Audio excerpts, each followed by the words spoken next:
Hello everyone, it's Cookie Lou in Arizona. Good morning to you. Well, good afternoon to you. My day started quite early this morning. The phone was ringing at 4:45 in the morning, and it's 12:15 now.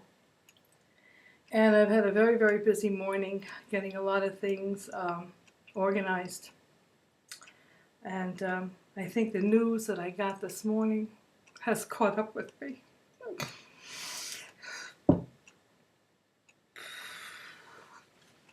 Sorry.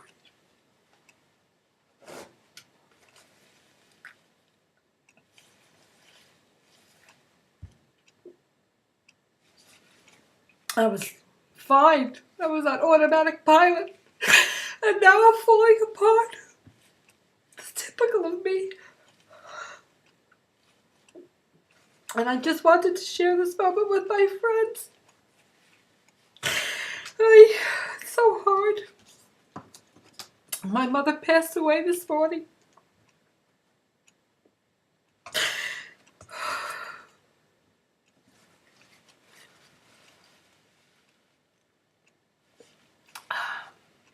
It was expected. She's been in the assisted living facility just about a month.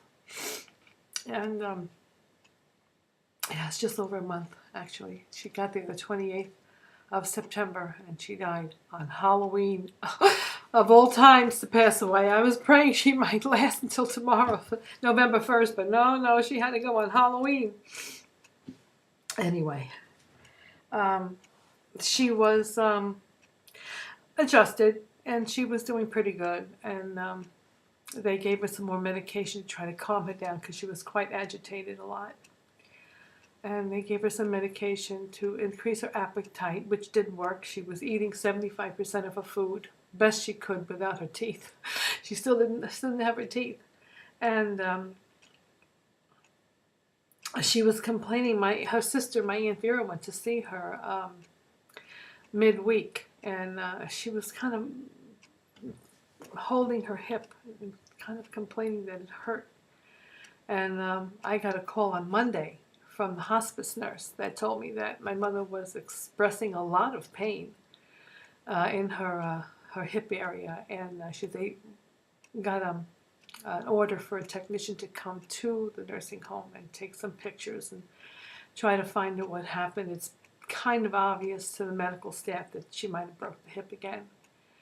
And needless to say, they gave her some pain medication, and it wasn't doing too well. She was really hollering and screaming in pain, so they gave her morphine. And then she requested that I approve them to have a 24-hour nursing staff, 8-hour shifts around the clock, to sit by her bedside and to give her morphine on a regular basis to try to keep her calm and pain-free, which I did agree to, and it did work.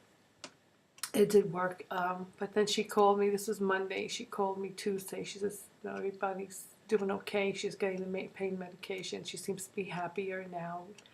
But she's, in the nurse's opinion, she felt that it was the beginning of the end. She says she's really going downhill and her respiration's getting very bad.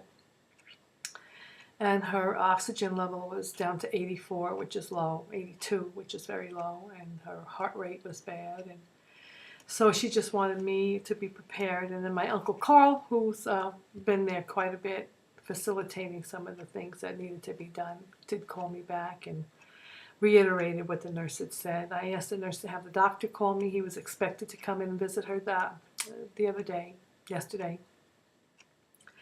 And he told me that she's in a coma. And I asked him if it was a morphine-induced coma, and he says, no, not really. It's just that she's shutting down. She's passing away. And they said it could be a day, it could be 3 days, it could be more. He said, I'm not God, I can't say, but it's a matter of days. It's not going to be. She's not going to linger on for weeks like this. So, I was pretty much. Discussed it with my uncle. He told me to check out airfares and see if I can get a plane. And I says, okay, so I did check, and they were just astronomically crazy expensive, like $1,000, $900, because it's a last minute booking. But I did manage today to find something with Delta that was about a little under 500, which was normal, decent.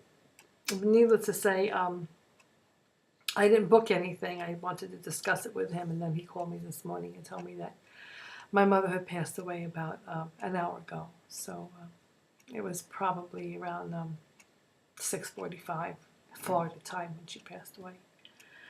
And I'm, you know, sad to lose her, of course. Because now I have no parents left. It's just me, little orphan Lucy.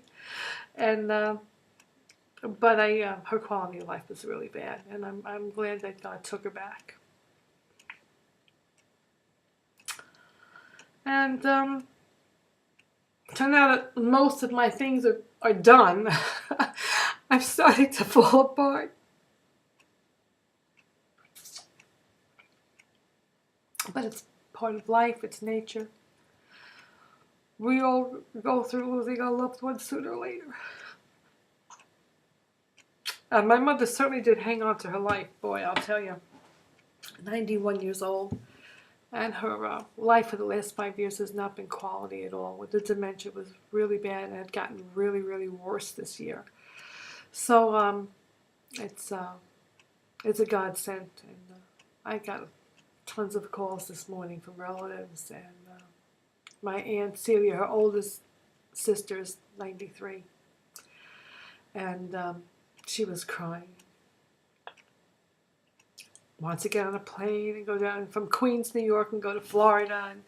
And I said, no, you do that. What are you going to do that for? The plan is to have my mother cremated. And so I'm going to go down. I'm leaving tonight about 11:40, red eye special. Get down to Florida about 9:30 tomorrow morning, and I'll meet up with my uncle. And we'll probably go down to the funeral home so I could view my mother and just review the arrangements that we had made, and just got the finalities of all that done. So they did call me today, and they told me that, the funeral parlor called me and said that we did get your mom, and she is with us. She's in our care, and whenever you get here, just give us a call and come on down, and we'll start the process. So anyway, this is how I got to remember my mama. That's Nancy. Nancy with a smiling face. That picture was taken on Mother's Day in Arizona when she came to visit me. It's quite a long time ago, but that's how I remember my mother. And she gave me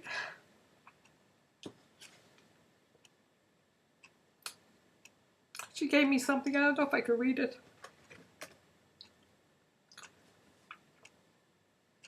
It's a little penny with a heart. And there's a little card that goes with the penny.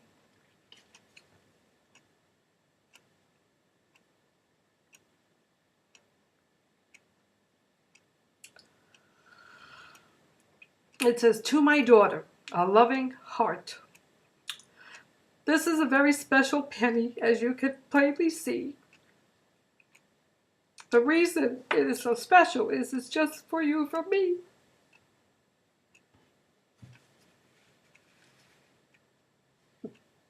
Whenever you are lonely or ever feeling blue, all you have to do is hold this penny and know that I think of you. So keep this penny with you as a reminder of the joys we shared. And remember, it's a symbol of a loving heart that cares." So now that I have you all blubbering along with me, I apologize. I thought I could hold it together because I've been doing so good all day. I'm packed. I have my tickets. I have the shuttle bus to the airport done. I went to the bank, got some cash. to the drugstore and bought some things I needed. Got my food that I won't be using in the freezer. So now I have nothing to do. I said, well, let me make a YouTube video. I haven't talked to my friends in a while. It's been busy in the month that I've been home from my trip when we got her settled in the nursing home. It's been pretty busy. I mean, not that I have been busy where I'm outside doing things, but just a lot of follow-up on the phone, and a lot of calling from the hospice nurse and the doctors telling me how she's doing, and she was doing pretty good. Up until this weekend, and then it was downhill, steady downhill, and I'm glad that she's at peace, and I just wanted to share that with my special friends. So, it's a good thing that she's gone. It is a good thing that she's gone. It's better for, it's so much better for her. So thank you for listening. I'm sorry if I got everybody upset because I know I did. And I love you all very much. You're very important people to me.